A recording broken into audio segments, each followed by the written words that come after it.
बिस्मिल्लाहिर्रहमानिर्रहीम। अस्सलाम वालेकुम लीडर्स। उम्मीद करता हूँ आप सब खैरियत से होंगे। नेटवर्क मार्केटिंग में काफ़ी सारे सवाल उठाए जाते हैं, तो मैं कोशिश करूँगा कि इन तमाम सवालों को स्टेप बाय स्टेप आपके साथ शेयर करूँ। तो आज की इस मुख्तसर सी वीडियो में जिस सवाल को मैंने चूज़ किया है वो ये है कि लोग अक्सर कहते हैं कि ये तो चेन मार्केटिंग है और इसमें आखिर में आने वालों के साथ क्या होगा।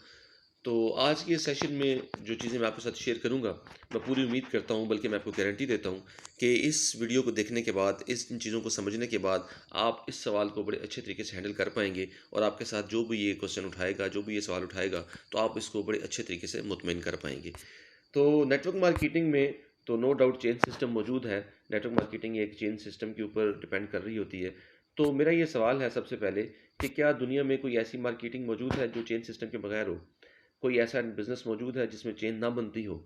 तो आज के इस सेशन में हम डिस्कस करेंगे कि चेन सिस्टम जो ट्रेडिशनल बिज़नेस में बनती है, ट्रेडिशनल मार्केटिंग में बनती है। लोगों का ये ख्याल है कि जो ट्रेडिशनल बिज़नेस हो रहा है वहाँ पे कोई चेन नहीं है, वहाँ पे ऐसा कोई सिस्टम मौजूद नहीं है। तो इसके ऊपर थोड़ी-सी हम बात करेंगे कि ट्रेडिशनल मार्केटिंग में भी चेन मौजूद होती है और वो किस तरीके से होती है और वो किस तरीके से वर्क कर रही होती है। इसको देखते हैं कि सबसे पहले कोई भी फैक्ट्री जो है वो कोई प्रोडक्ट्स बना रही है, तो ये अपनी चेन किस तरीके से बनाती है कि कोई एक इम्पोर्टर होता है जो इसकी प्रोडक्ट्स को अपने कंट्री में इंपोर्ट करता है। तो हम चूँकि पाकिस्तान के रेज़िडेंट हैं, तो हम पाकिस्तान की बात करते हैं कि ये इम्पोर्टर जो है ये फैक्ट्री से प्रोडक्ट्स लेके इंपोर्ट करके ये सोल डिस्ट्रीब्यूटर्स इसके मौजूद होते हैं तमाम सूबों के अंदर। तो ये उन तक अपनी चेन को बनाता है और उन तक ये प्रोडक्ट्स वहाँ से इंपोर्ट करके पहुँचाता है। उसके बाद क्या होता है कि अगली चेन वर्क करती है और ये जो सोल डिस्ट्रीब्यूटर्स होते हैं, इनके आगे मुख्तलिफ़ सिटीज़ के अंदर मुख्तलिफ़ जगहों पे डिस्ट्रीब्यूटर्स मौजूद होते हैं। तो ये प्रोडक्ट ये उन तक पहुँचाते हैं। यहाँ पे चूँकि स्लाइड छोटी है, इसमें इतनी जगह नहीं है, तो जगह की कमी की बायस मैंने ये चंद एक डिस्ट्रीब्यूटर्स यहाँ पे शो किए हैं। हालाँकि ऐसा नहीं होता, बलूचिस्तान में सिर्फ 4 डिस्ट्रीब्यूटर नहीं हो सकते, सिंध में 2 नहीं होंगे, केपीके में 2 नहीं है, पंजाब में 3 नहीं है। काफ़ी सारे डिस्ट्रीब्यूटर्स हैं। कितने सिटीज़ हैं पंजाब के अंदर, कितने केपी के अंदर हैं, कितने सिंध के अंदर हैं, कितने बलूचिस्तान के अंदर हैं। तो ये तमाम प्रोडक्ट्स जो हैं इंपोर्ट करके तो सोल डिस्ट्रीब्यूटर से होती हुई तो ये इन तमाम सिटीज़ के अंदर जो इनके डिस्ट्रीब्यूटर्स मौजूद होते हैं, ये इन तक पहुँचा दी जाती हैं। उसके बाद अगली चेन जो है वो वर्क करती है और फिर ये एरिया वाइज़ जो रिटेलर शॉप्स हैं, ये वहाँ तक प्रोडक्ट्स जो हैं ये पहुँचाई जाती हैं। और एक शहर में कितनी जगहों पे शॉप्स बनी होती हैं, कितनी जगहों पे वही प्रोडक्ट आपको मिल रही होती है। तो ये पूरी एक चेन सिस्टम जो है ये वर्क कर रहा होता है और इस चेन के थ्रू ये बिज़नेस जो है वो आगे बढ़ रहा होता है। और फिर इसके साथ-साथ बात यहीं पे ख़त्म नहीं होती। ये चेन को फ़ायदा भी तब पहुँचेगा जब आगे मज़ीद लोग आएँगे, कस्टमर्स आएँगे जो इनसे बाय करेंगे। अगर कस्टमर्स बाय नहीं करेंगे, तो इस चेन को भी कोई प्रॉफ़िट नहीं होने वाला। तो अब यहाँ पे एक सवाल ये भी उठाया जा सकता है कि यहाँ पे तो कस्टमर आता है, वो चेन का हिस्सा नहीं बनता, वो प्रोडक्ट लेता है, वो चला जाता है। तो इसमें तो चेन का कोई कॉन्सेप्ट नहीं है।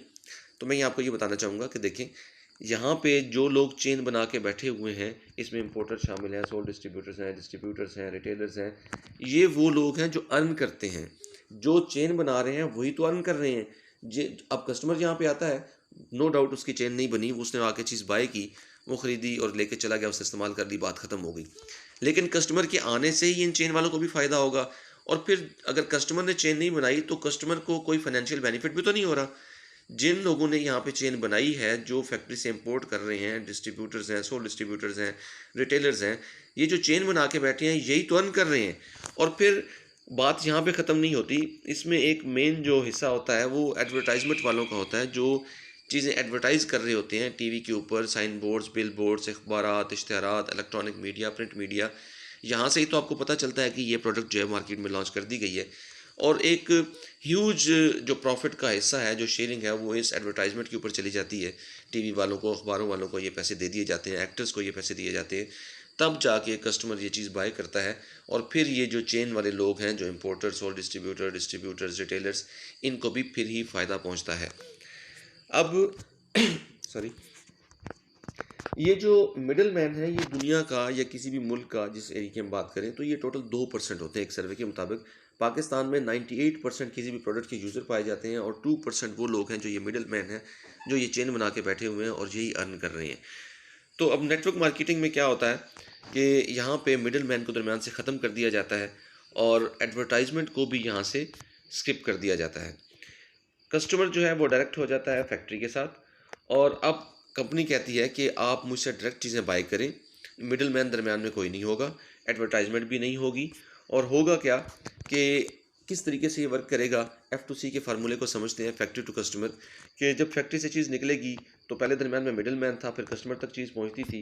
तो $4 की अगर वो चीज़ थी, सपोज़ फैक्ट्री दे रही है कि उसमें उसकी अपनी जो कॉस्ट है वो भी शामिल है, मैन्युफैक्चरिंग कॉस्ट भी शामिल है और उसका प्रॉफिट भी शामिल है, तो ये कस्टमर तक जब पहुंचती है तो ये $10 की हो जाती है। तो दरमियान में $6 जो है ये मिडल मैन और एडवर्टाइजमेंट वाले और ये सारे लोग जो मैंने पीछे वाली स्लाइड में आपको समझाए, इन लोगों में तकसीम कर दिए जाते हैं, क्योंकि ये चेन बना के बैठे थे। इनकी चेन की वजह से ये $6 कमा रहे थे। अब जब ये मिडल मैन दरमियान से ख़त्म कर दिए जाएंगे तो होगा क्या कि कंपनी के पास ये जो $6 हैं या ये जिसका 60% है ये सेव हो जाएगा। अब ये जो 60% सेव हो गया, तो नेटवर्क मार्केटिंग में होता क्या है कि कंपनी कहती है कि आप आएँ, आप मेरे साथ चेन बनाएं, ये जो 60% है ये मैं आप में डिस्ट्रीब्यूट करूंगी। आप ही मेरे कस्टमर हैं, आप ही मेरे डिस्ट्रीब्यूटर हैं और आप ही मेरे एडवर्टाइज़र हैं। आपने खुद प्रोडक्ट बाय की, आप उसको यूज़ करें, आपको कैसी लगी अपने दोस्तों के साथ आके शेयर करें। जब वो भी आपके साथ आके मेरी कोई भी प्रोडक्ट जो है वो बाय करेंगे और इस चेन का हिस्सा बनेंगे, तो यही 60% जो है ये मैं आप लोगों में डिवाइड कर दूंगी। और होता क्या है कि वैसे तो दुनिया का 2% लोग हैं जो ये मिडल मैन कहलाते हैं और यही अर्न कर रहे हैं, यही चेन बना के बैठे हैं, लेकिन इनको इस चेन का हिस्सा बनने के लिए करोड़ों रुपए पहले इन्वेस्ट करने पड़ते हैं, फिर जाकर ये उस चेन का हिस्सा बनते हैं। लेकिन नेटवर्क मार्केटिंग दुनिया का वाहिद ऐसा सिस्टम है, वाहिद ऐसा बिजनेस है जो आपको लो स्टार्टअप कॉस्ट ऑफर करता है कि आपको अगर आपके पास करोड़ों रुपए नहीं है, आपके पास लाखों रुपए नहीं है, तो भी आप इस चेन का सिस्टम का इस हिस्सा बन सकते हैं और आप भी अर्न कर सकते हैं। तो इस तरीके से ये सिस्टम वर्क करता है। तो चेन सिस्टम जो है ये तो हर जगह पे मौजूद है, नेटवर्क मार्केटिंग के अंदर भी नो डाउट चेन सिस्टम मौजूद है और ट्रेडिशनल सिस्टम में भी आपने देखा कि चेन सिस्टम जो है वो मौजूद है। तो कमाते वहाँ भी वही हैं जो चेन के अंदर मौजूद हैं और यहाँ भी वही कमाएंगे जो चेन के अंदर मौजूद हैं, लेकिन कमाने की एक जो मेन यहाँ पे शर्त है वो है स्ट्रॉन्ग कमिटमेंट। नेटवर्क मार्केटिंग के अंदर जो बंदा स्ट्रॉन्ग कमिटमेंट के साथ काम करता है, रेगुलरली काम करता है, परसिस्टेंट होकर काम करता है, यहाँ पे भी अर्न वही करता है जिस तरीके से कि वहाँ ट्रेडिशनल मार्केटिंग में जो एक्सचेंज सिस्टम बनी थी उसके अंदर इंपोर्टर, डिस्ट्रीब्यूटर, सोल डिस्ट्रीब्यूटर और रिटेलर्स वो रेगुलरली काम कर रहे होते हैं। आप देखें दुकानदार रोज़ाना दुकान खोलता है तो जाके उसके पास कस्टमर आते हैं। ऐसा नहीं होता कि हफ्ते में वो एक दिन दुकान खोलता है और 6 दिन बंद रहती है। वो स्ट्रॉन्ग कमिटमेंट के साथ काम करता है तो ही जाके वो अर्न करता है। तो यहाँ भी जो चेन सिस्टम है नेटवर्क मार्केटिंग के अंदर, ये भी आपसे स्ट्रॉन्ग कमिटमेंट मांगती है कि इसके अंदर गोया कि आपकी कोई चूँकि शॉप नहीं होती, आप शॉप बना के नहीं बैठे होते, आपका कोई हैवी इन्वेस्टमेंट जो है वो यहाँ पे नहीं हुई होती। तो यहाँ पे लोग जब कंसिस्टेंसी के साथ काम नहीं करते तो फिर जब वो फेलियर की तरफ जाते हैं तो फिर क्या कहते हैं कि जी इसमें तो चेन सिस्टम है और आखिर में आने वालों के साथ क्या होगा।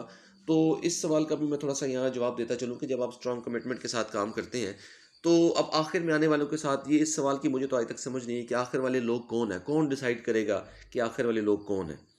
अब वहाँ पे देखें कि जो शॉपकीपर बैठा था उससे चीज़ कस्टमर आके ले लेता है और वो बिक जाती है, तो उसने कभी ये नहीं सोचा कि अगर मैं ये ले लूँगा, आखिर वाला शॉपकीपर हो गया ना, तो वो ये नहीं सोचता कि मैं चीज़ रख रहा हूँ तो नहीं बिकेगी तो क्या होगा, उसने तो पैसे दे दिए। अच्छा यहाँ पे क्या हो रहा है, नेटवर्क मार्केटिंग में आप एडवांस पैसे भी नहीं देते, आप काम करते हैं, जो आपका कस्टमर आता है वो डायरेक्ट कंपनी को पे करता है तो आपका कमीशन आपको मिल जाता है। यहाँ पे आपको इस किस्म की कोई टेंशन नहीं है। जबकि उस चेन के अंदर तो इम्पोर्टर ने ऑलरेडी अपने पैसे लगा दिए, सोल डिस्ट्रीब्यूटर ने पैसे लगा दिए, डिस्ट्रीब्यूटर ने पैसे लगा दिए, शॉपकीपर ने पैसे लगा दिए और वो हैवी इन्वेस्टमेंट लगाई उन्होंने। ऐसा भी नहीं है कि उन्होंने चंद हज़ारों में लगाए, वो लाखों में करोड़ों में खर्च करते हैं तब जाकर वो सिस्टम चलता है। और यहाँ पे तो इस तरह का कोई सीन नहीं है। यहाँ पे तो जो नया कस्टमर आएगा वो जो पे करता है वो डायरेक्टली कंपनी को पे करता है और वो अपनी प्रोडक्ट बाय कर लेता है। तो अब वहाँ पे अगर कस्टमर को, अगर यहाँ भी आप कस्टमर को आखिर वाला अज्यूम करते हैं कि ये आखिर वाले लोग हैं जो कस्टमर्स हैं, तो वहाँ भी ट्रेडिशनल बिजनेस में भी जो आखिर वाले लोग थे, जो एक आया उसने कोई प्रोडक्ट बाय कर ली शॉपकीपर से, तो उसका फिर क्या बनेगा, उसका क्या होगा, उसका तो नुकसान हो गया ना, उसने पैसे दिए, उसने अपनी चीज़ ले ली, उसका तो नुकसान हो गया, उसका क्या होगा। तो उस बात को सिर्फ समझने की ज़रूरत है कि यहाँ भी जो एक नया कस्टमर आता है वो सबसे पहले पे करता है, तो वो अपनी प्रोडक्ट्स बाय कर लेता है, उसको कंपनी पैकेज दे देती है कि अब आपकी मेरी तरफ कोई इन्वेस्टमेंट नहीं है, आपने पैसे दिए और आपको मैंने ये प्रोडक्ट दे दी। ठीक है। अब अगर वो मज़ीद आगे काम करेगा तो उसको इनकम आएगी, काम नहीं करेगा तो इनकम नहीं आएगी। तो इसमें आखिर में आने वालों के साथ क्या होगा, अब आपके ऊपर ये फैसला है कि आप खुद सोच सकते हैं कि आखिर में आने वालों के साथ क्या होगा। तो इसमें नेटवर्क मार्केटिंग में किसी किस्म का कोई लॉस नहीं होता। उसकी वजह ये है कि इसके अंदर सर्विसेज प्रोवाइड की जाती हैं। इसके अंदर आपकी इन्वेस्टमेंट नहीं है, आप पैसे लगा के नहीं बैठे हुए कि अगर आपका माल नहीं बिकेगा तो क्या होगा। इसमें तो आप सर्विस प्रोवाइड कर रहे हैं। अगर आपने सर्विस प्रोवाइड कर दी, आपके ज़रिए से कंपनी की सेल हो गई तो कंपनी आपको पे कर देगी, नहीं होगी सेल तो कंपनी आपको पे नहीं करेगी। तो इसमें आखिर बनने वालों के साथ क्या होगा, अब आप खुद सोच सकते हैं। तो इसी के साथ हम सेशन को क्लोज़ करते हैं और अपना ख्याल रखिएगा। उम्मीद करता हूँ कि इस सवाल को आप अच्छे तरीके से समझ चुके होंगे और इंशाल्लाह नई वीडियो बनाऊँगा, नेक्स्ट वीडियो बनाऊँगा किसी नए सवाल के साथ। तब तक अपना ख्याल रखिएगा। अल्लाह हाफ़िज़।